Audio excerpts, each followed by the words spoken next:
I've already popped in some contacts, so to start this look, I'll be using the Nye Bruise and Death Wheel. I've started off by taking little pieces out of the bottom of a makeup wedge, and I'm using a red color under my eyes. The goal is to get a really tired look, but I also want it to be very textured. Not necessarily like how dark circles would naturally look under your eyes, but more like if you've had a demon living in you for a while.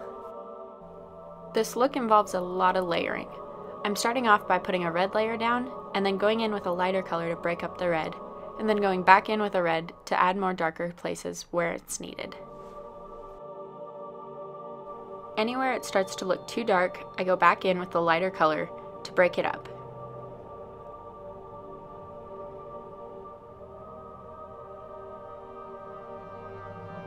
I also went in with a finer stipple sponge to add small dotting texture. I thought this would end up looking kind of like capillaries or broken veins, but it ended up kind of looking like freckles, but I went with it anyway. Next I'm going in with a darker blue color from the Death Wheel and using that as a contour. I also put the red from the Death Wheel on top of that to add a little bit more dimension. And this is where my camera died.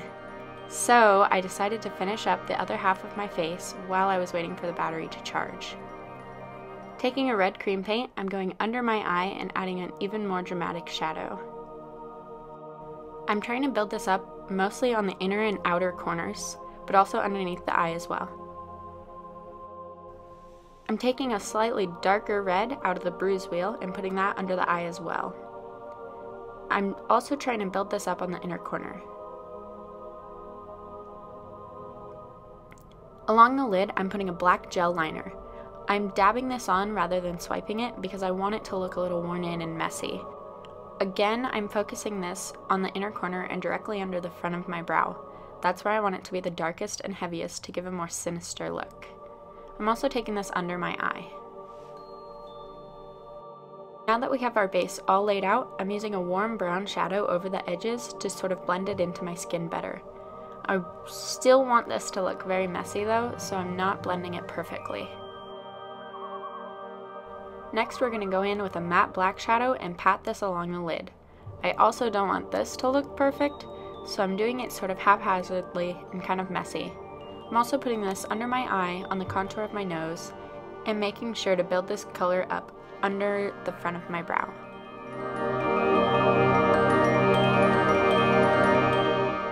Now I'm going in with a cool tone alcohol activated paint and painting on some veins. When I paint veins, I let the brush do most of the work. I wiggle my hand and let the brush go where it wants to go instead of trying to follow a specific line. This usually helps me get a more natural vein look.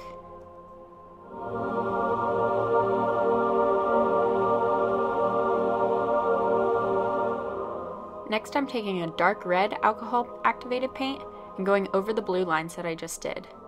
Now I'm using more control of the brush so I can actually follow these lines and try to stay on the same path.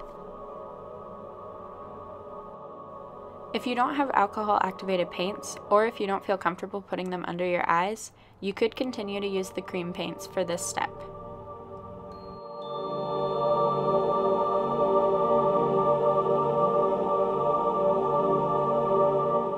I wanted the veins to appear to be coming out of the smokiness of the eye, so I went over about a third of them with a black alcohol activated ink. I waited for this to dry and then I put some eyeshadow over that to try to blend it even more. Whatever was left on the brush I carried down into the veins so that they would have a sort of shadow effect.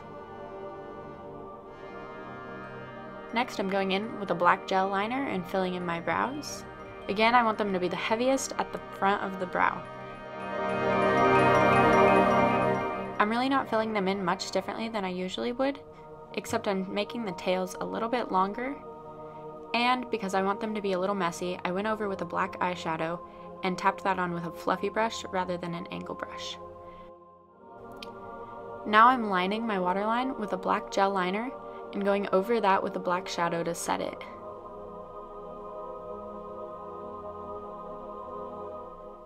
Even if you're being pulled towards the underworld, you still want to have lashes that point towards heaven, so be sure to curl them and apply some of your favorite mascara.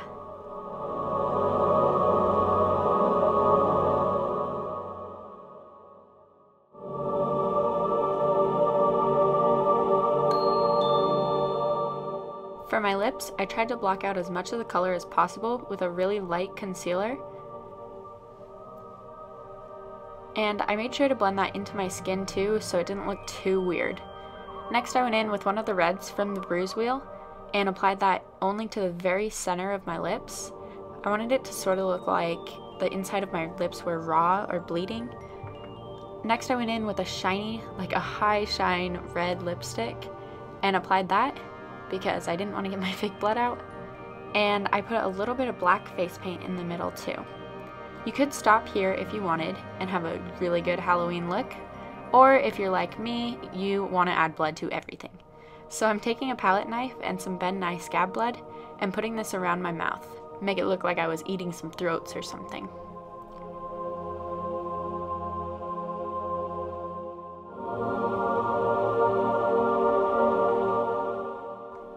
Don't forget to add some blood to your upper lip as well. Once I had that how I wanted it, I went in with a Q-tip and some mouth safe blood and put this onto my teeth. Because if you're eating blood, it's gonna get in your mouth.